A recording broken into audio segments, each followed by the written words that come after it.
is united about that, and I think we'll produce a majority in Parliament in order to be able to implement it. Bernard Jenkins, thank you. Now, while all this is going on, the European Withdrawal Bill has its second reading in the Lords today and tomorrow.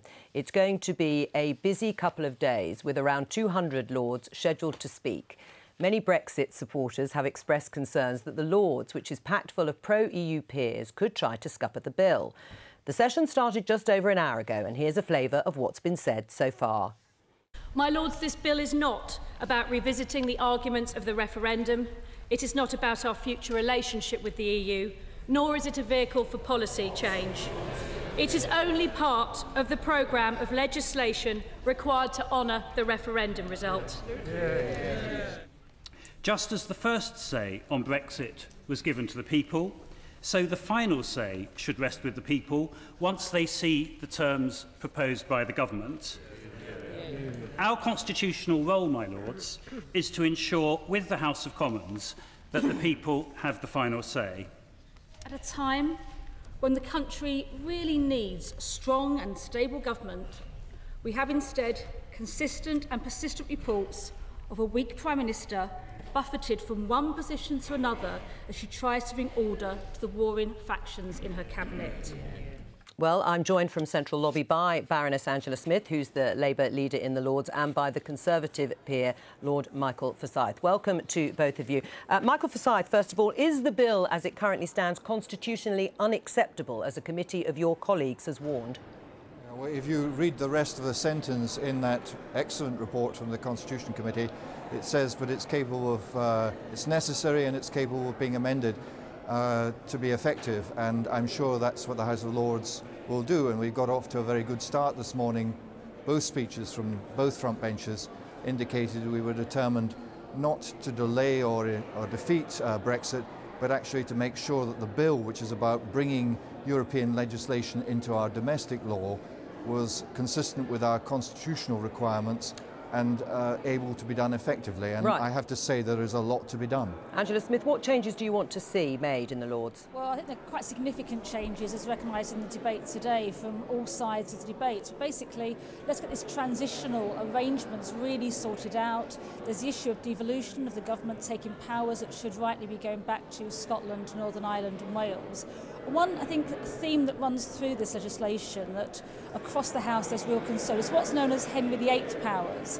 And that means if we're taking these laws back into the UK, they should be under Parliament, not to be able to be lost at the sort of whim of or stroke of a ministerial pen. So it's the constitutional issues. For most people, this bill is really boring. It's not really about Brexit in the sense of whether or not it happens, but how we bring those laws that we've benefited for and contributed to over the last 40 years back into UK law. Right. So it's actually quite techie in getting this right. So well, except there is legal. There is a principle, though, isn't there, at the heart, Absolutely. as you say, about how much power the executive should have. And Michael Forsyth, your colleague in the Lords, Ros Altman, says tackling the controversial Henry VIII powers clause, because this is not a country where the executive is allowed to take decisions and override parliamentary scrutiny. At the moment, is that the case? Well, you have to laugh at the irony of her position, because, of course, at the moment these powers are exercised by unelected commissioners in Europe. And what we're doing is moving from a situation where regulation governs this country over which Parliament does not have a veto to one where Parliament will be able to decide these matters.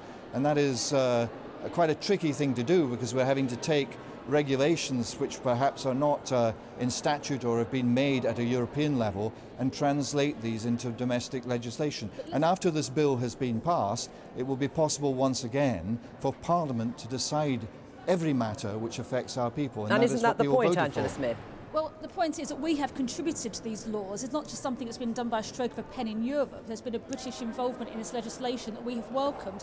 And quite often we've been the driver, particularly on environmental legislation and the rights of people at work. But Michael's absolutely right that if you bring them back into UK law, as we intend to do, And what you can't do then is say it's up to ministers at a whim to change them. It has to be a matter of Parliament. And if things are to improve, as Michael would argue, it has to be Parliament deciding and not just individuals. Right. I think there's agreement across the House on that. And that's why we will see significant changes in the bill in the Lords that were resisted in the Commons, but across all parties and none in the House of Lords. They recognise there are constitutional principles at stake here. All right. I mean, Michael Forsyth, you say this is not, or rather, sorry, it was Angela Smith who said it wasn't really about Brexit. This is quite technical. But actually, the Labour Lord, Andrew Adonis, has claimed that he intends to sabotage Brexit. What do you say, Michael Forsyth?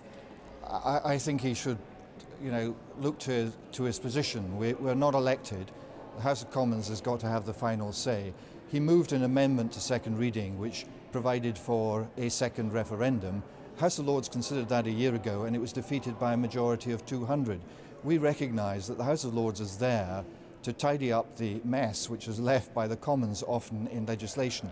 And in this case there are serious matters. Angela is quite right about Henry VIII powers, and I hope that the government will listen, and I hope that the bill will be amended and will go back to the House of Commons, and the House of Commons will take cognizance of quite good advice. But there is no appetite in the House of Lords on either side to challenge Brexit or to challenge the authority of the House of Commons, which is the elected House. Right. How far is Labour prepared to go, Angela Smith, on the basis of what Andrew Adonis has said? Well, Andrew Adonis himself has that he's trying to wreck Brexit in this bill. And actually this bill, even if you voted against it, all it would harm is the people who benefit from the protections that we've gained through Europe over a number of years. What we want to see is a bill that's fit for purpose. It puts those protections that we have fought for properly in UK law, and if there be change in the future, Parliament decides, not just a minister. So I think you're going to see significant amendments, and I also predict that you'll see support from all parties and none in the House of Lords and significant majorities. Right. I mean, Angela Smith, Labour's campaign for the single market and open Britain have published a report today busting the Brexit myths, which calls for the Labour leadership to get off the fence on Brexit.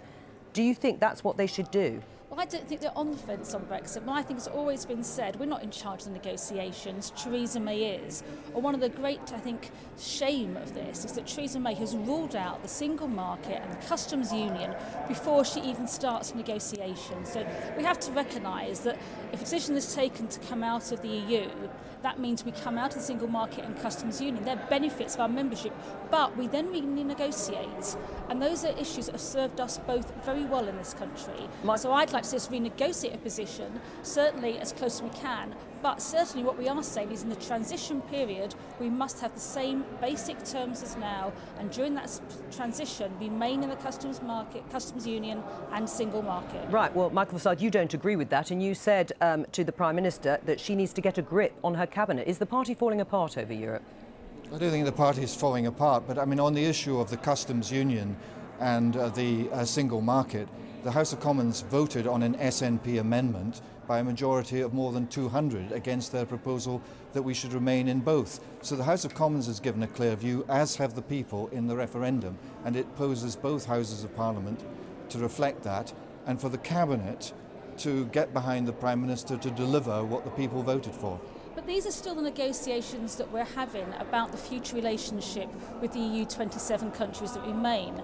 And what I find quite astounding is the one thing that hasn't been mentioned is the honesty of the debate. And I'm really quite concerned that we've heard today about impact assessments and analyses that are being done by the government that they're keeping from the public and from Parliament. All right. Decisions have to be made on our future relationship. They should be made on the basis of the facts. Should they be published? Final thought, Michael Forsyth. Well, I've got the Governor of the Bank of England coming to my committee this afternoon, and I'm going to ask him about these projections and proposals that have been put forward by the bank and the government as to what is going to happen to the economy, which have proved to be completely wrong. And I think we need to look at our forecasting models in this country, because I think they are destroying the credibility of not just the Treasury, but also of the Bank of England. Thank you to both of you.